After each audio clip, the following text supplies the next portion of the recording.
Muy bien, pues perfecto. Bueno, pues muy buenas tardes o buenos días, depende el uso horario en el que estéis, porque creo que también se ha apuntado bastantes personas que son de fuera de aquí, de fuera de España, de otros países. Eh, mm, como en otras ocasiones, empezamos este webinario. En el caso de hoy se llama Grandes comunicadores de la ciencia, de Galileo a Rodríguez de la Fuente. Y en él vamos a hablar de un libro, tenemos aquí a su autor. Este libro, que tiene el mismo nombre que el webinario, está publicado por la editorial Comares, gracias a la iniciativa de la Fundación Lili, y su autor, que lo tenemos aquí, es Bienvenido León. Lo presentaré. Este webinario forma parte de una serie que estamos llevando a cabo desde el Centro de Estudios de Ciencia, Comunicación y Sociedad de la Universidad Pompeu Fabra, gracias a la colaboración con la Fundación Española para la Ciencia y la Tecnología. Les llamamos webinarios a la carta, porque nuestro objetivo es responder a las necesidades de las personas que nos van siguiendo, nos proponen temas o nos proponen preguntas para los ponentes. Por tanto, en el diálogo que tendremos ahora, pues habrá unas preguntas que vienen por parte de vosotros mismos que os habéis inscrito. Os voy a presentar en primer lugar al autor. Bienvenido León es catedrático de Comunicación de la Ciencia en la Universidad de Navarra. Él ha sido profesor visitante en las universidades de Carolina del Norte y Colorado en Estados Unidos y en la Universidad de Otago en Nueva Zelanda. También es un docente habitual de diferentes centros españoles extranjeros y nosotros pues tenemos el placer y el honor de tenerlo como profesor en el Máster de Comunicación Científica, Médica y Ambiental de la Universidad Pompeu Fabra desde hace muchísimos años, porque él es un gran especialista en comunicación, sobre todo en medios audiovisuales, el género documental, la información televisiva, y no solamente comunicación de la ciencia, sino también comunicación ambiental. Este es el tercer, él fundó en la Universidad de Navarra, fundó el grupo de investigación sobre comunicación de la ciencia, y este es su tercer libro como autor individual, pero luego ha participado en muchos más libros.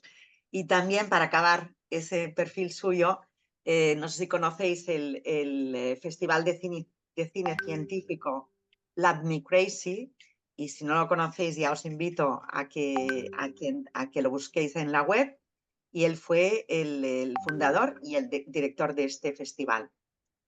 Muy bien. Bueno, pues antes de pasar a hacer, nosotros vamos a estar hasta las 4, es decir, en total es una hora. Nos quedan 50 minutitos, pero primero, antes de empezar con el diálogo con el autor, nos gustaría enseñaros un vídeo para tener ya en catalán le llamamos un tastet, ¿no? Un pequeño aperitivo de este libro que, bueno, pues ya lo compartimos con vosotros, cuando queráis.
Muy bien, pues estupendo. Espero que ya más o menos os vais haciendo la idea de cómo es este libro. Bueno, yo tuve el placer de tener uno de los primeros ejemplares, así que me considero una afortunada. Y en él hay pues 10 personajes que son grandes comunicadores de la ciencia de distintas épocas de la historia. Y bueno, y hablando de historias, después, detrás de cada uno de estos libros, de cada pieza, siempre encontramos una historia que puede ser una historia personal o una historia de cómo se ha llegado a esta obra. Podrías empezar, bienvenido, pues, explicándonos un poco qué historia tienes detrás de este libro. Bueno, primero muchas gracias por invitarme a este webinar. Estoy encantado de estar aquí, de compartir con todos vosotros esta publicación y charlar contigo, Gemma, sobre cómo se ha gestado y qué es lo que quiero hacer con este libro. ¿Cómo empezó? Pues sí, todos los libros tienen una pequeña historia. La pequeña historia de este libro es que empezó hace unos 30 años. No quiere decir que haya estado Nada 30 años menos. escribiendo el libro, habría sido un poco lenta la cosa, pero no. La cosa empezó hace unos 30 años, 32 exactamente, cuando me plantearon más bien hacer la tesis doctoral en aquel momento. Yo no tenía ninguna intención de hacer una tesis, pero bueno, al final pues sí que lo pensé y dije, pues voy a hacer una tesis. Y cuando la iba a hacer quería hacerla sobre documentales, sobre un documentalista británico que hacía documentales de cuestiones sociales. El caso es que en ese momento, pues me conocía al autor, ya un señor mayor en aquel momento, y cuando le planteé hacer la tesis sobre su obra, me dijo, no, lo siento, no tengo tiempo, seguro que necesitas que te busque muchos papeles y que te... En fin, no tengo tiempo. Y me dijo, ¿por qué no hacer la tesis sobre los documentales de David Attenborough? Y yo dije, ¿y quién es David Attenborough? Yo no tenía ni la más remota idea en aquel momento de quién era. Pero bueno, al final, pues descubrí que Attenborough sigue siendo el gran referente del documental de naturaleza, en los países anglosajones sobre todo. Y tuve la suerte de que Attenborough, cuando le escribí, ya conseguí su dirección y tal, le escribí y me contestó súper amable, a pesar de que en ese momento él ya era digamos que era un personaje muy conocido, seguramente de los personajes más populares de la televisión en el Reino Unido y en Estados Unidos por lo menos. Y él me contestó con toda sencillez y amabilidad y bueno, después me concedió 3 entrevistas en su casa y tal. Y siempre se lo agradeceré porque se ha portado conmigo fenomenal. El caso es que al hacer esa tesis, pues fui viendo, la idea de la tesis era ver, bueno, pues si se supone que David Attenborough es un gran comunicador de la ciencia, vamos a ver cómo lo hace, para tratar de aprender y extraer ideas, estrategias, técnicas narrativas, para ver cómo se hace esto de contar un conocimiento complejo de manera que resulte asequible. Y en ese proceso, la tesis la terminé unos años después, pero en ese proceso descubrí, claro, lógicamente que había otros muchos comunicadores que habían hecho también un trabajo excelente, muy reconocido. Y poco a poco fui recopilando ideas, papeles, recortes, libros que me han permitido ir poco a poco pues, teniendo otros nombres de posibles grandes comunicadores. Y finalmente ya, hace un par de años, tuve la oportunidad de tener un año sabático, que tuvo la deferencia de concederme mi universidad, y con eso pues me puse ahí manos a la obra y escribí este libro. Esa es la pequeña historia que Y tengo. escribiste, y también durante ese año viajaste a algunos de los lugares donde habían vivido estos personajes, ¿verdad? Y quería que el libro fuera, porque una cosa que descubrí, que yo no tenía muy claro, pero que descubrí al leer y al documentarme, es que esa separación tan grande que tenemos ahora en nuestros días entre los textos científicos escritos para los colegas de una disciplina científica y los textos divulgativos escritos para el público en general, hoy lo tenemos muy diferenciado, el estilo es muy distinto. Pero en cambio descubrí que hace 100, 200 años esto no era así. Claro, Y porque no existían todavía, bueno, sí que existían algunas revistas científicas, pero todavía no estaba estandarizado todo este sistema de revisión y por tanto era todo mucho más laxo, ¿no? Era más dependiendo de cada uno. eso Mira, es. y esto Perdón, y sí, sí, sí. descubrí que algunos, por ejemplo Darwin y otros muchos, escribían libros, escribieron, por ejemplo, Darwin escribió su gran obra sobre el origen de las especies del año 1859, pues la escribió pensando al mismo tiempo en los científicos, en los colegas y el público en general. Y lo hizo perfectamente compatible. Entonces yo, modestamente, no es que pretenda emular a Darwin, ni mucho menos, pero dije, bueno, vamos a intentar hacer algo que resulte, por una parte, interesante para los especialistas, es decir, para la gente que se dedica a estudiar la comunicación de la ciencia, y por otra parte, para el público en general, para un público más amplio al que en general le interesa la ciencia. Y por eso, en esa idea de tratar de hacer compatibles los dos públicos, pues me parece que era una buena idea encontrar algún tipo de elementos más vívidos, ¿no? Más visuales, que aportaran unos toques un poquito más allá de la pura información. Y ahí fue donde los viajes jugaron un papel importante. Tiré de mi archivo de fotografías y tal, de algunos viajes que ya había hecho, por ejemplo, al Museo Galileo en Florencia, y luego hice otros viajes durante el propio año sabático para tratar de completar eso. Por ejemplo, estuve en los lugares de Humboldt, en Berlín, en Inglaterra, en Londres, en la casa de Darwin y de Jane Marcet. Y así me permitió pues, tener esos toques más personales y experiencias más cercanas para darle un poquito de color al libro. No, no, yo creo que primero lo que decías de poder hablar a la vez a los especialistas y a las personas que no tienen esa, bueno, que no tienen esa especialización o esa formación tan específica, creo que lo has conseguido. El libro son 10 personajes, 10 historias.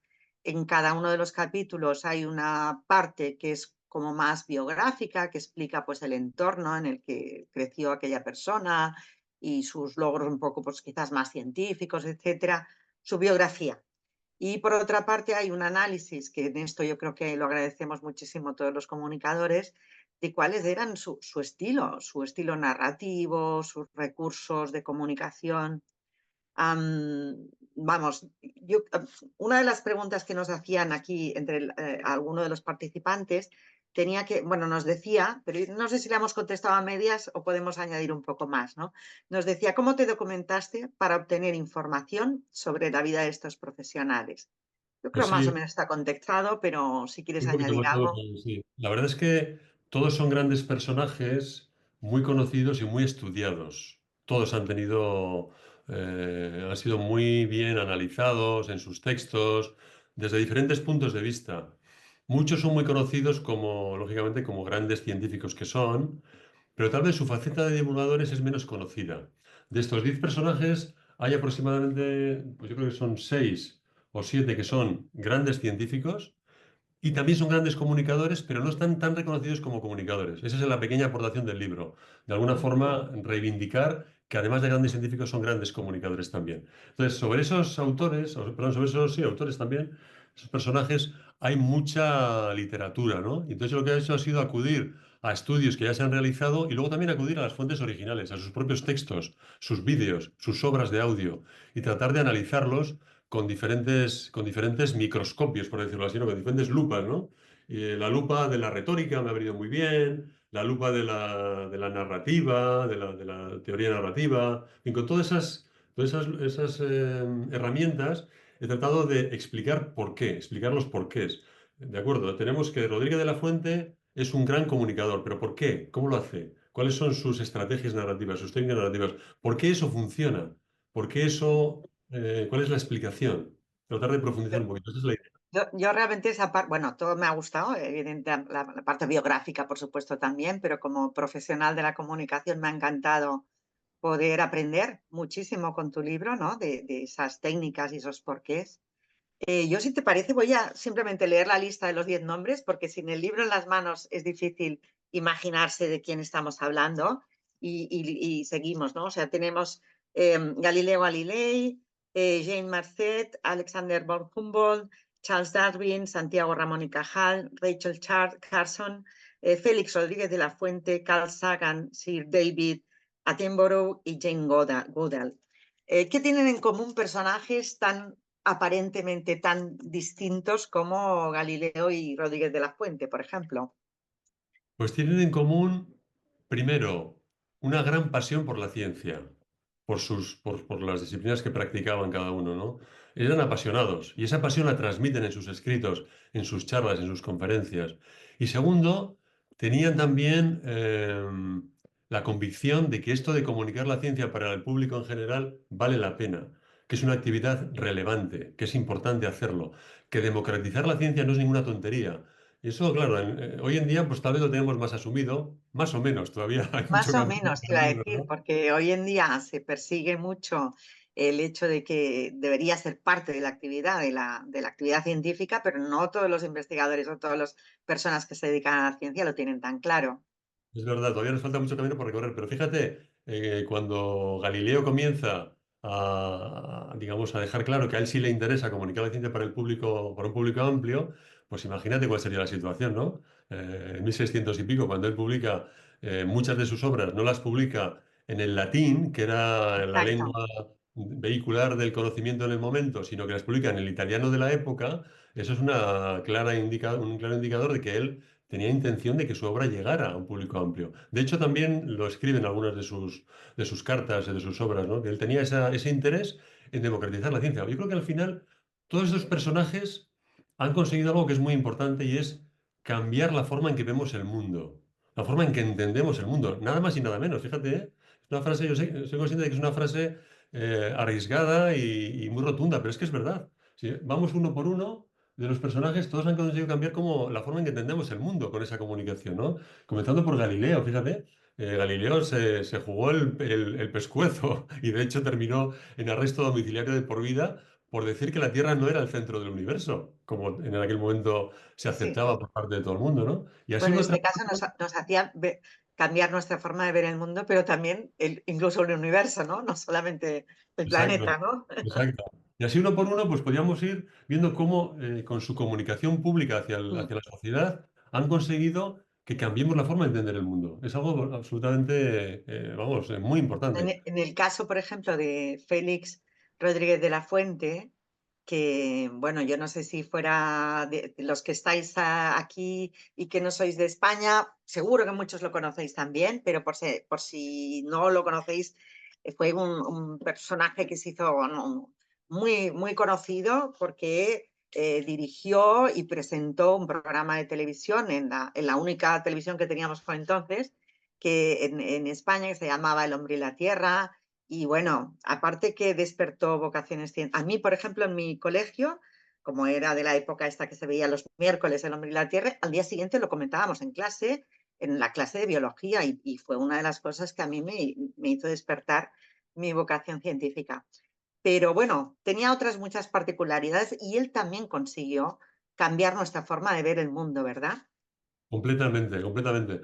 Fíjate, en cada capítulo he incluido una entrevista con un especialista en el personaje en cuestión, alguien que ha estudiado muy a fondo durante mucho tiempo a ese personaje. En el caso de Rodrigo de la Fuente, pues he incluido una entrevista con Benigno Varillas, que es uno de los principales, yo creo que el principal biógrafo de Félix Rodríguez de la Fuente. Y en esa entrevista me decía Benigno que Félix Rodríguez de la Fuente consiguió en los años 60 y 70, consiguió cambiar un país, dice él, trogloditas que mataban a todos los Totalmente. vivientes, cambiar ese país por un país de personas que empezaban a conocer y a respetar la naturaleza. Nada más y nada menos que eso, ¿eh? Y es verdad, consiguió cambiar la mentalidad. Además de, como dices, Gemma, despertar muchas vocaciones científicas. Yo he conocido a muchos biólogos de mi edad que dicen, yo soy biólogo por Félix Rodríguez de la Fuente, por haber visto sus documentales. Sí, sí, a nosotros yo recuerdo esto, que en clase al día siguiente teníamos una profesora de biología que era estupenda y nos hacía hacer como un comentario cada día, cada semana sobre lo que habíamos visto y realmente sentías mucha más pasión, pues eso, por la naturaleza. También despertó un poco, pues esa sensibilidad sobre las actuaciones humanas en el entorno, algo que en los años 70 no era común, ¿no? Ahora todo el mundo, pues más o menos recibido formación en el impacto del ser humano en el medio ambiente, pero entonces era algo, pues, Claro, inaudito. fíjate que en los años 60 y 70, cuando alguien llevaba unas garritas, una patita de un pájaro al ayuntamiento, le daban dinero por haberlo matado. Oh, Se consideraba que era una alimaña, un animal perjudicial para los claro. cultivos, o bien que se comía, qué sé yo, para la caza, para las piezas cinegéticas. Y claro, esa era la situación. O sea, ya Ujú. digo, como dice Benigno Varillas, le disparábamos a todo bicho viviente, ¿no? Y en cambio, pues él comenzó, pues no, no, esto hay que respetarlo, y era un hombre muy adelantado para su Y hay tiempo. que amarlo y hay que estar orgullosos también como país. Otra persona que también nos hizo cambiar de perspectiva en cuanto a la preocupación por el medio ambiente fue Rachel Carson, que también es una de las autoras que incluyes en tu libro.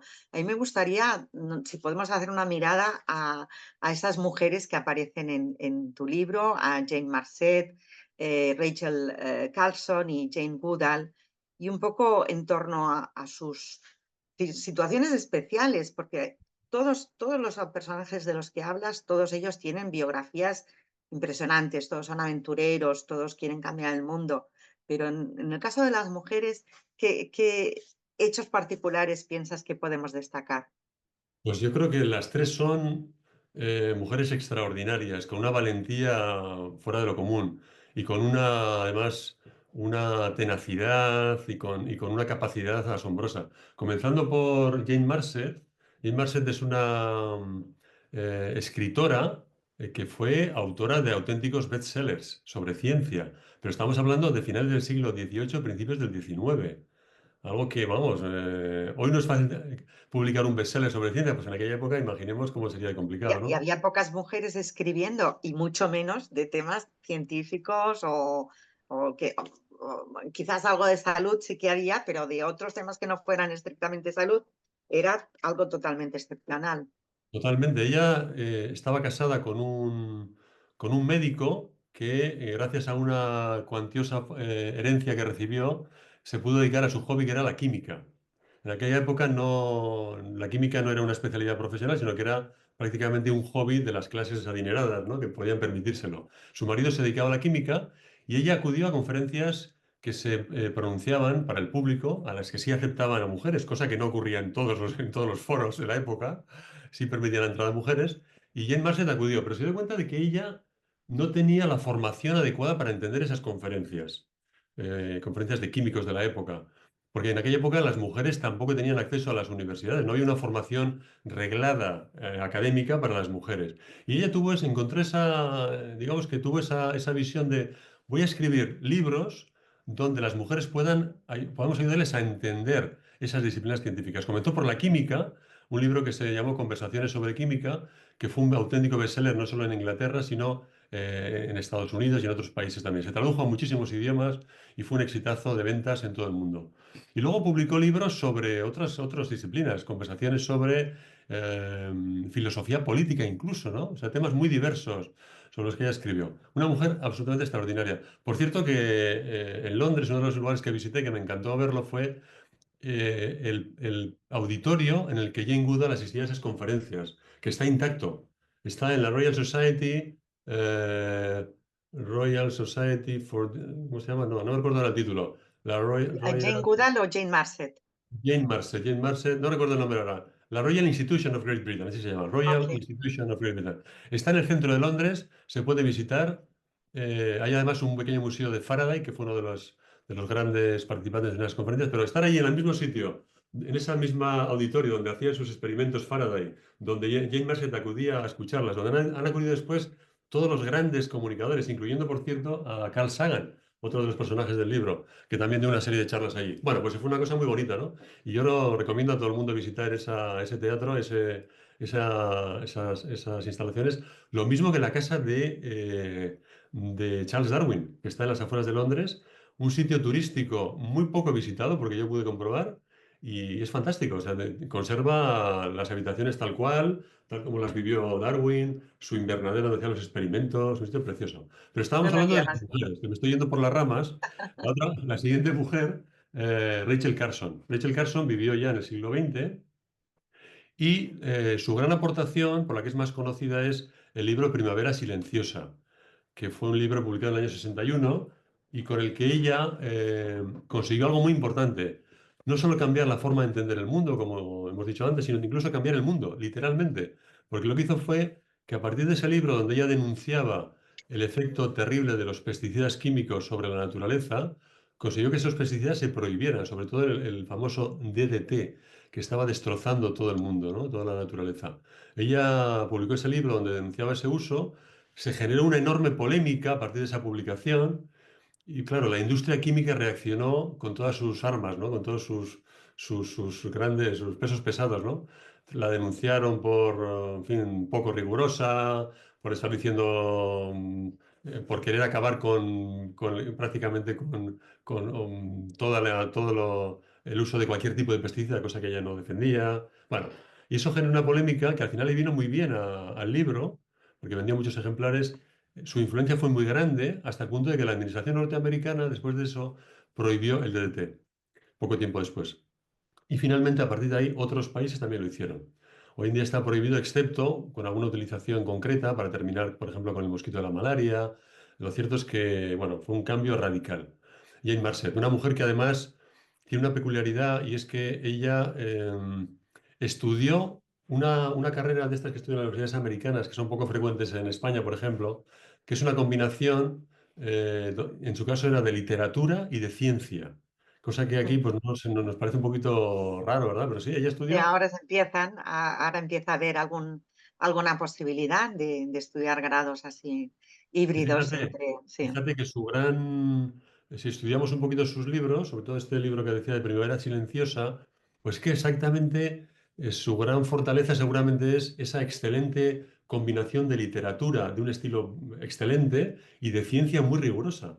Es Mm. perfectamente compatible y no son cuestiones que choquen, al contrario, se pueden unir muy bien las dos, ¿no? Ella No, lo de hizo. hecho, porque su gran mérito, ella recogió publicaciones que ya estaban, o sea, había la ciencia, ella no hace una aportación de nuevo conocimiento científico.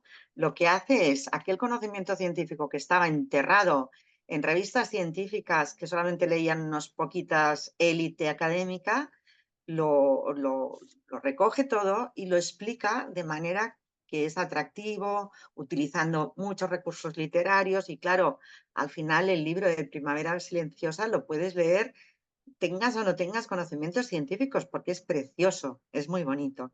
Yo creo que Perfectamente. en tu selección está muy bien porque explicas, bueno, en el caso de Rachel Carson es estos recursos más literarios, pero luego hay otros personajes que igual utilizan el dibujo o la utilización de la fotografía.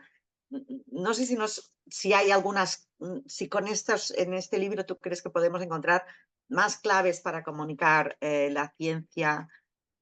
Explícanos, no sé, coméntanos un poquito más sobre esto, ¿no? Desde luego que se pueden encontrar claves. Yo creo que siendo como son todos excelentes comunicadores, pues nos permiten extraer una serie de pautas y de claves para comunicar la ciencia de manera eficaz para el público. Claro que sí. Las claves son muchas, ¿no? Eh, yo creo que la primera clave es una de las, precisamente hablando, estaba pensando ahora en Rachel Carson, ser capaz de transmitir el asombro que produce en su caso la naturaleza, el asombro que produce la ciencia. Jugar con esa sensación de asombro, decirle al público, escuche, que esto es asombroso, esto a usted le va a interesar porque es asombroso en sí mismo, ¿no? Ser capaz de transmitir ese asombro es algo maravilloso y que tiene un calado muy grande en la gente, ¿no? Y luego, pues hay muchas maneras, muchas estrategias, ¿no? Por ejemplo, Darwin era un maestro del uso de las metáforas. Claro, si estamos tratando de comunicar la ciencia, que es algo complejo, que se percibe como algo lejano, pues qué mejor que las metáforas o las comparaciones para acercarlo a una realidad conocida por el público. Y Darwin era un maestro de las metáforas. De hecho, en la propia génesis de la teoría de la evolución de las especies por selección natural, según algunos han estudiado, algunos autores que han estudiado a Darwin durante mucho tiempo y de manera muy profunda, pues parece ser que la metáfora no es solo algo que Darwin utilizaba para explicar su teoría para el público, sino que en la propia génesis de su teoría está la metáfora.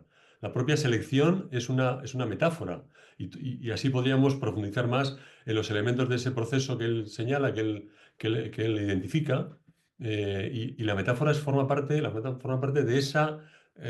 la propia gestación de su teoría. Y bueno, y luego hay muchas, yo creo que hay muchas estrategias, ¿no? Pero la más importante, la más eficaz sigue siendo contar historias. Convertir el conocimiento científico en historias como las que nos contaban de pequeños a nosotros cuando nos metían en la cama a nuestros padres, ¿no?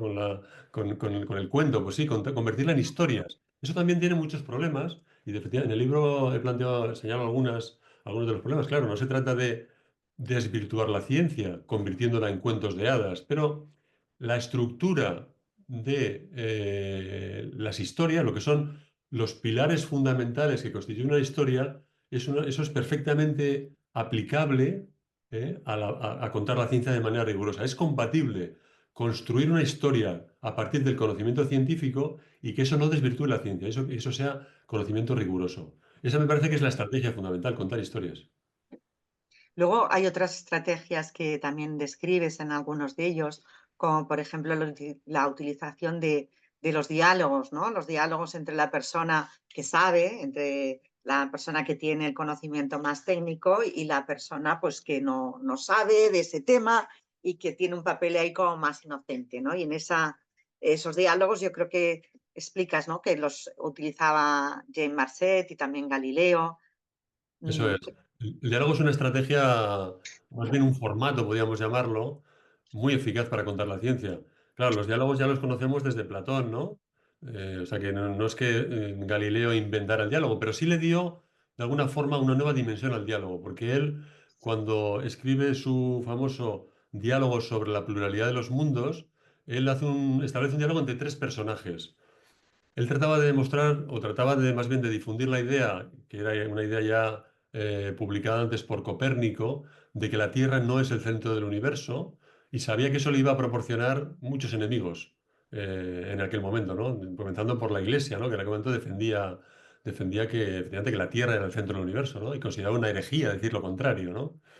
Pero bueno, en todo caso, él estableció un diálogo entre tres personajes.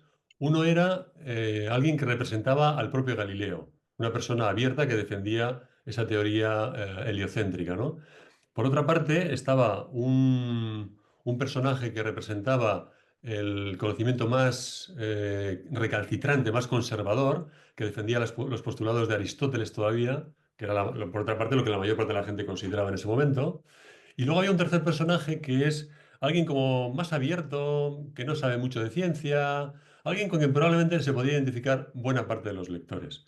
Y ese diálogo, pues, permite conectar muy bien con el público, porque uno se identifica seguramente con uno o con otro de los personajes y, bueno, pues es una manera de acercar la ciencia al público.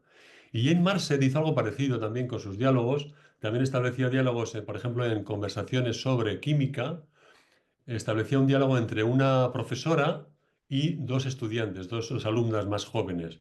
Y también una alumna era la que sabía un poquito más y la otra la que sabía un poquito menos, ¿no? Y hacían preguntas que cualquiera se podría plantear, cualquier lector que no sepa ciencia podría plantearse. Es que muchas veces cuando algunos tratamos o tratan de comunicar la ciencia para el público, hay quien da por supuesto que el público tiene que saber de ciencia y el público no tiene por qué saber de ciencia. Ojalá, ojalá fuera así. ujú. Pero la realidad es que la formación científica, la cultura científica de muchas personas es muy escasa.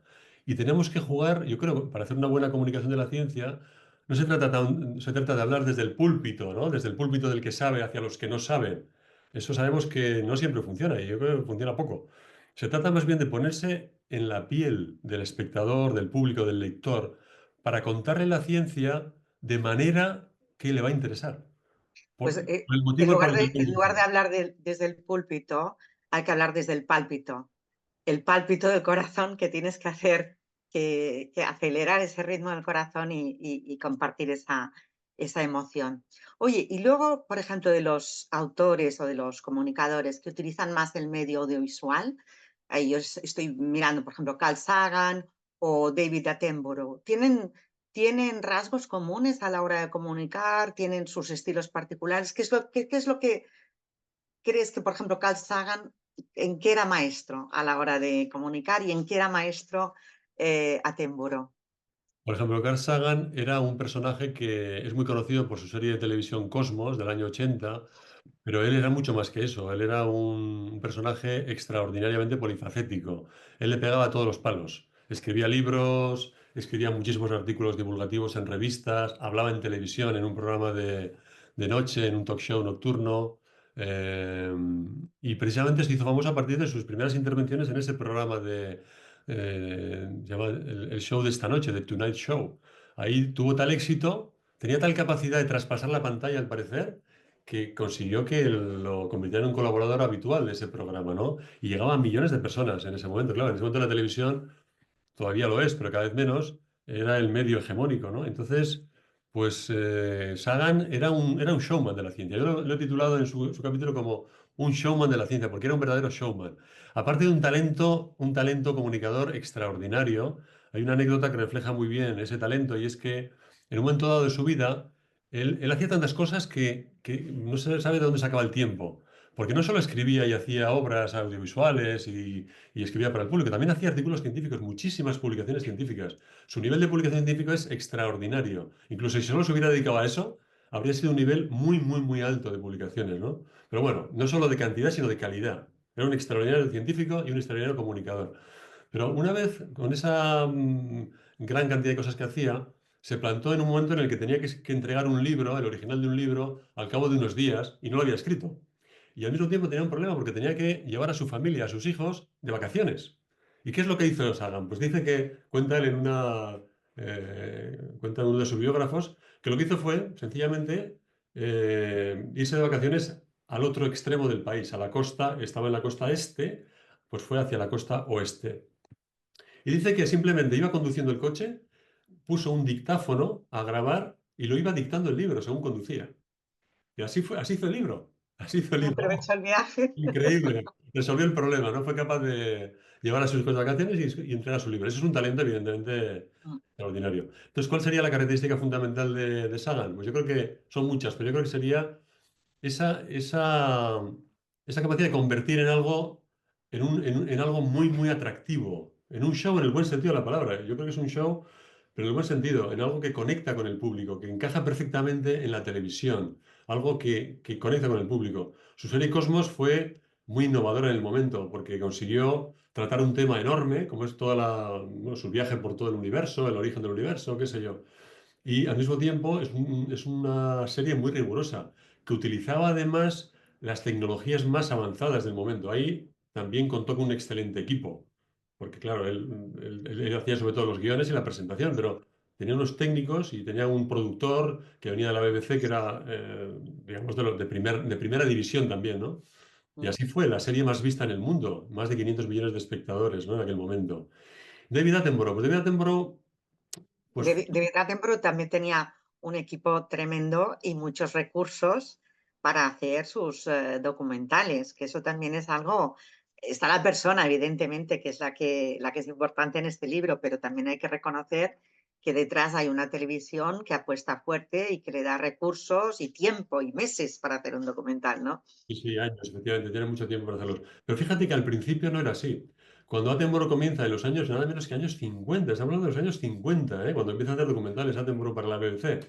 Attenborough escribió, según cuenta en su biografía, escribió una carta a la BBC cuando acababa de estudiar, él estudió zoología y después de trabajar para una editorial durante un tiempo, escribió una carta a la BBC para pedir un trabajo, a ver si tenían trabajo para él.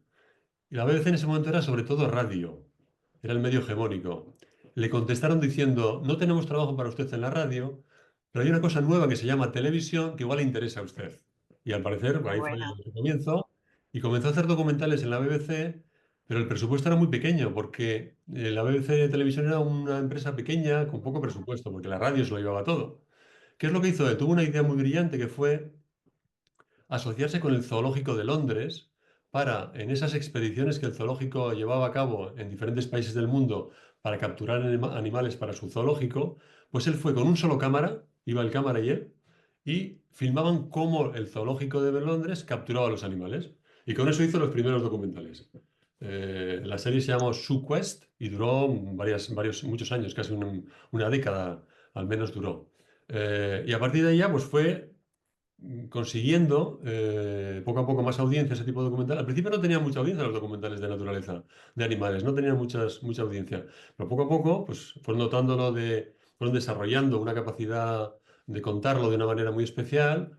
Attenborough desarrolló y creó, es su gran aportación, yo creo, una de las aportaciones, creó lo que se llaman las grandes series, lo que llamaron las megaseries. La primera megaserie es del año 79 y se llamó La vida en la Tierra. Y esa serie lo que hizo fue tratar un tema muy, muy vasto, un tema enorme, como era, en ese caso, la evolución de toda la vida sobre la Tierra, desde el comienzo de los primeros organismos hasta la aparición del ser humano. Y contarnos cómo es esa vida, cómo se ha ido desarrollando. Eso sí, con grandes recursos, con presupuestos enormes para la época, ¿no? Rodajes que llevan a cabo durante varios años en todo el mundo. El propio Attenborough moviéndose por todo el mundo, de continente en continente, para presentar un pequeño fragmento de comportamiento detrás de sus espaldas, ¿no? Ese fue el formato que aportó Attenborough y que tuvo un enorme éxito. Pero bueno, Ir podríamos al... hablar mucho porque Attenborough es un maestro de cómo contar las cosas. Hay muchas Sí, sí, maneras de explicarlo. realmente es un... bueno, el otro día no me acuerdo dónde era, que había una persona joven decía, sí, sí, me han hablado de un tal Attenborough. Pensé, hombre, pues si te quieres dedicar a la comunicación científica, tienes que profundizar porque es un maestro. O sea, es un maestro, lo miremos como lo miremos, y su forma de contar las cosas y todo siguen siendo muy actuales. Nos pregunta una de las personas que están en el webinario, que muy relacionado con esto, nos dice, ¿cómo ha cambiado en la última década la comunicación de la ciencia y qué comunicadores destacarías en la actualidad hispanoamericana? Bueno, yo creo que en la última década los grandes cambios han venido por las redes sociales, sobre todo, por el desarrollo de formatos más específicos para las redes sociales. Em, por ejemplo, los vídeos que aparecen en TikTok sobre ciencia, pues son unos vídeos con unas características muy especiales, ¿no? Sobre todo, en general lo que tienen es mayores dosis de entretenimiento. Eh, Antes, digamos que hace, qué sé yo, 30, 40 años, claro que a un vídeo no le pedíamos que fuera, o a un programa de televisión no le pedíamos que fuera aburrido, al contrario, pensábamos, queríamos que fuera un vídeo entretenido, pero no hasta el punto en el que actualmente requerimos que sea entretenido. Digamos que muchas veces hay mucho entretenimiento y poco conocimiento. Eso suele ser una combinación habitual. Yo no digo que esté mal, ¿eh? No digo que me parezca ni bien ni mal, simplemente es un hecho que el público parece que busca ese tipo de contenidos. ¿A quién destacaría el ámbito latinoamericano o iberoamericano? Es muy difícil, porque así como antes había unos pocos medios donde los comunicadores aparecían para el público, ahora hay muchísimos medios y muchísimos comunicadores. Cualquiera puede comunicar directamente a través de las redes. Entonces es muy difícil. De hecho, yo me planteé, hay muchos y muy buenos. Yo no quiero citar a ninguno para no dejarme a nadie, pero hay muchos y muy buenos. Yo estaba pensando para este libro era incluir algún comunicador actual de redes sociales. Y lo estuve barajando, pero al final pensé que es muy difícil poner en un libro al mismo nivel a Galileo, a Carl Sagan y a Rachel Carson o a Jane Goodall con un comunicador actual que, aunque efectivamente seguramente va a ser muy bueno y es muy bueno, todavía no tenemos la perspectiva histórica del tiempo para poder valorar cuál es efectivamente su nivel, ¿no? Y cuál es Su sobre todo su impacto. reconocimiento, que Y, sean también y el, reconocidos. Esa es la y idea, que también fueran. pensaba yo, ¿no? Y también para valorar el impacto real que han tenido comunicadores, pues en esto que comentabas, ¿no? En esta manera de concebir el mundo o en que nos interese más la ciencia o en que nos interese más la naturaleza. Ahora bien, Nos preguntan, una cosa que sí me gustaría decir es que yo creo que si queremos encontrar buenos comunicadores, no necesariamente van a ser, de ciencia me refiero, no necesariamente van a ser los que tengan más seguidores y más clics. No necesariamente. Porque a veces estar supeditados a conseguir los clics a cualquier precio, eso desvirtúa la calidad del conocimiento, ¿no? De lo que estamos trasladando, ¿no? No sé, yo creo que el buen comunicador, al menos yo así lo concibo, es aquel que es capaz de buscar ese equilibrio, de encontrar ese equilibrio entre un conocimiento que mantiene el rigor científico y al mismo tiempo es algo interesante y asequible para el público. Ese equilibrio es la mayor dificultad que tenemos, ¿no? Y hay muchos comunicadores que desde mi punto de vista consiguen muchos seguidores, muchos likes y muchos compartidos y muchos comentarios, pero cuando lo ves dices, a mí me parece que es una comunicación que se ha quedado corta, que se ha quedado coja, ¿no? mm, Ahí ya, bueno, por supuesto, entran los gustos de cada uno, ¿no? Pero, no sé, hay muchísimos comunicadores que lo hacen muy bien, pero no necesariamente son los que tienen más seguidores. ujú, porque a veces parece que conseguir seguidores es la meta y no debería ser la meta, ¿no? Nos preguntan también, dicen, aparte de las nuevas tecnologías y las redes sociales, ¿qué otros medios consideras que son más útiles o efectivos para hacer llegar a la ciencia a la gente? Y nos pone, por ejemplo, libros, talleres. No sé si quieres mencionar algún medio en particular, aparte de estos que hemos dicho, tecnologías y redes. Sí, yo creo que en este momento, si hacemos caso a las encuestas, el segundo medio más frecuente para informarse sobre ciencia es la televisión, sigue siendo la televisión. Y muy cerquita de Internet en conjunto, incluyendo redes sociales.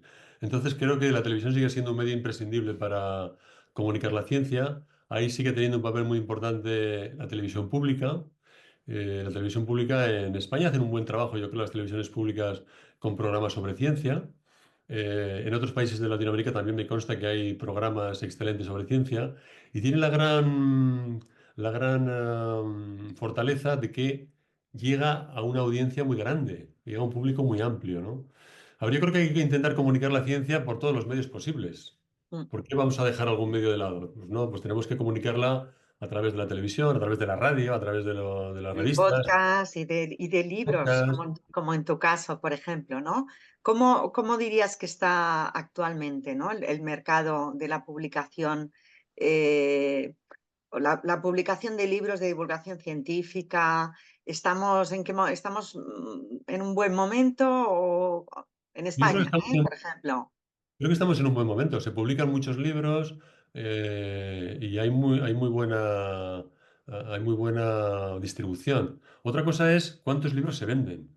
Porque Ujú. quitando los grandes personajes más populares, es muy difícil vender libros sobre ciencia y sobre cualquier tema realmente. Quitando las grandes figuras, tanto de la ficción como de la no ficción, es muy difícil vender libros porque la gente no compra, compra poco. Pero sí, la verdad es que hay muchas oportunidades. Nunca ha habido tantas oportunidades Sí. para, a ver, dentro de Yo un año. también lo pienso que en los últimos años estamos asistiendo a un crecimiento de la publicación. Sobre todo, yo creo que, al menos en España, durante décadas y décadas, se ha traducido mucho. Se traducen a los grandes divulgadores que todo el mundo conoce, los traducimos al español y se han conformado con esto muchas editoriales. Y ahora hay iniciativas de publicar libros cuyos autores son de aquí, ¿no? Y creo que en ese sentido estamos, al menos espero que estemos creciendo y estamos en un buen momento. Carolina, que te veo, ¿hay alguna pregunta? Hola, sí, quería aprovechar estos últimos minutos para algunas de las preguntas que han ido saliendo. Que la primera, bienvenido, que nos preguntan es si sabes si el libro estará disponible en Sudamérica. Sí, se puede comprar a través de Internet. Se puede comprar a través de Internet en Amazon o también en la Casa del Libro. Vamos, es fácil de encontrar en Internet. Perfecto. Y luego también te preguntan si sabéis si el nombre del programa Cosmos de Sagan tiene que ver con el nombre de las conferencias que dio Alexander von Humboldt con el mismo nombre. Yo creo que no tiene que ver. Vamos, tiene que ver en cuanto que conectan con el concepto del cosmos, ¿no? Pero sí, es curioso ese paralelismo, ¿no? Sí, Humboldt intentó, como sabemos, resumir en una serie de volúmenes, en una obra, todo lo que se sabía sobre la naturaleza, sobre el cosmos. Fíjate, nada menos, ¿eh? Resumirlo en una... No terminó su intento, no le dio la vida para acabarlo, pero publicó varios volúmenes, creo que son cuatro volúmenes y con ese título de Cosmos. Y claro, la obra de Sagan pues llega mucho tiempo después y es una obra audiovisual, pero yo creo que no hay más conexión aparte de esta que estamos mencionando del tema. Gracias. Y ya la última es más una reflexión sobre, bueno, una pregunta que os invita a reflexionar sobre cómo es que hay más comunicadores en el pasado, sobre todo, que vienen del mundo anglosajón y no tanto de habla hispana. ¿Y que por qué creéis que existe esta diferencia? Yo no estoy muy seguro de eso. Yo creo que hay muchos comunicadores y muy buenos que han hecho su trabajo en español. Lo que pasa es que, no sé, a ver, a la hora de seleccionar los personajes para este libro, pues he intentado, la verdad es que barajé varios personajes latinoamericanos y al final por diferentes razones no los incluí. No porque no sean grandes comunicadores, que sí lo son, pero por diferentes razones, porque traté de tener un elenco de diferentes épocas históricas, de diferentes medios de comunicación. Entonces, bueno, pero sí, yo creo que hay excelentes comunicadores de ciencia en países hispanohablantes. Yo eso lo tengo muy claro. Por lo menos eso es lo que yo creo. Ujú. Ya ¿Hay no. alguna pregunta más, Carolina? No, no hay ninguna más. Vale, si hay alguien más que quiera hacer alguna pregunta, ya sabéis que tenéis la sección esta de questions and answers. No sé si tenemos mucho tiempo, pero si entra una más, yo creo que la podemos poner. Mientras tanto, bienvenido. Yo sí que me gustaría que nos expliques bueno, me imagino que sabes, cuando tú estabas escribiendo este libro, ¿en quién pensabas? ¿A quién pensabas que podía interesarle? ¿Quién podía ser la persona que comprara el libro, que se lo leyera, que le pudiera gustar? Pues mira, estaba pensando en dos tipos de personas. Por una parte, quienes se dedican o se quieren dedicar a comunicar la ciencia para el público, ya sea los que vienen desde el ámbito de la ciencia o los que vienen del ámbito de la comunicación. Creo que ello les puede aportar, pues, algunas pautas, algunas ideas que les pueden enriquecer su forma de entender la comunicación de la ciencia. Pero por otra parte, yo quiero pensar, y así con esa idea lo escribí, que el libro puede interesar a cualquier persona que tiene un cierto interés por la ciencia. Por eso ese interés en incluir anécdotas sobre la historia o sobre la biografía de los personajes. Todos tienen unas historias asombrosas. Anécdotas hay unas cuantas que son muy, muy jugosas, ¿no? De estos personajes. Por ejemplo, incluye una anécdota divertida, que si me permite la cuento brevemente, Sí, sí, sobre... porque además casi no hemos hablado de sus biografías, hemos hablado más del estilo, pero sí, Vale, por sí, por ejemplo, hay supuesto. una que me gusta mucho, que es muy divertida, de Ramón y Cajal. Algunos personajes del libro, de los que he incluido, eran excelentes oradores, comunicadores orales, ¿no? Hacían unas conferencias fantásticas. Pero parece ser que Ramón y Cajal no era excelente en su comunicación oral. Precisamente escribía muy bien, pero no se le daba bien hablar en público y era bastante monótono, al parecer. En sus clases en la Facultad de Medicina, pues era un poco aburrido. Y los estudiantes se aburrían hasta el punto de que llegaban a contar el número de veces que en una clase pronunciaban la palabra etcétera, que al parecer la repetía bastante. Y entonces hacían porras para ver si el número de pares, el número de veces que decía etcétera era par o impar. Y ganaban, pues según el caso, ¿no?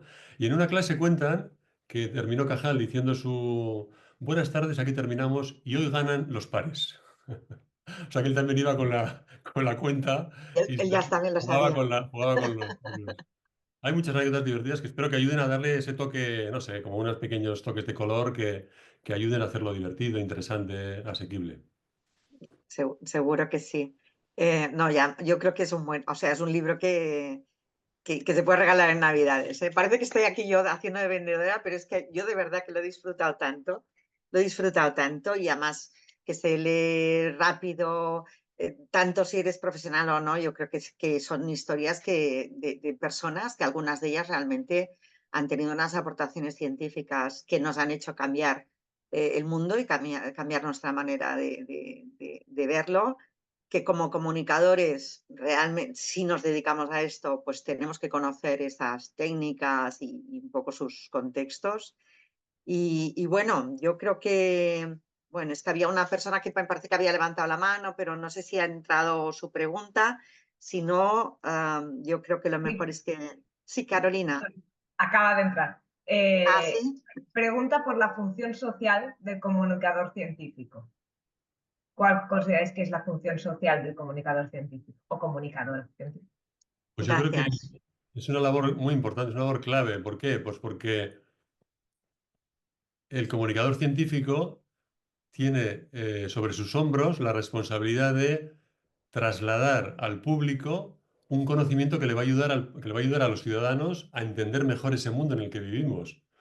El mundo que vivimos está atravesado de cabo a rabo por la ciencia, completamente, a pesar de que muchas veces no somos conscientes de eso.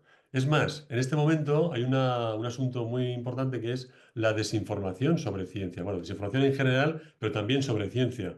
El mundo está inundado de desinformación que lleva a la gente a tomar decisiones equivocadas, a no vacunarse, a pensar que no existe el cambio climático, qué sé yo. Entonces, es importante, muy importante, es clave que haya una serie de personas que se dediquen a comunicar la ciencia con rigor, a comunicar el conocimiento comprobado, las certezas científicas que ha alcanzado la comunidad científica, trasladarlas al público, para que eso permita al público tomar decisiones adecuadas, acorde con ese conocimiento. Si no, creo que vamos por muy mal camino. O sea, que es una labor clave. Y también a denunciar todas estas situaciones, ¿no? Porque actualmente que tenemos en el país más poderoso del mundo, tenemos a una persona declarado antivacunas tomando las decisiones de salud pública, la cuestión es que aquí desde la comunicación científica no solamente tenemos que ayudar a la sociedad a tener más cultura, a tomar mejores decisiones, sino que también denunciar el caso de cuando se usa mal la ciencia y se usa mal la tecnología, por ejemplo, pues para difundir desinformación o para designar a personas como estas, ¿no? Pero bueno, yo creo que ahora sí que ya nos estamos pasando de la hora.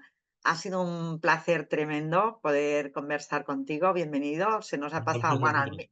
a mí se me ha pasado volando A mí también. y nada, y es como, bueno, como el libro mismo, ¿eh? O sea, lo que hemos comentado es lo mismo que podemos luego leer en el libro, pero evidentemente con muchísimo más detalle y más anécdotas y más, bueno, y mucho más. Y bueno, os lo recomiendo mucho.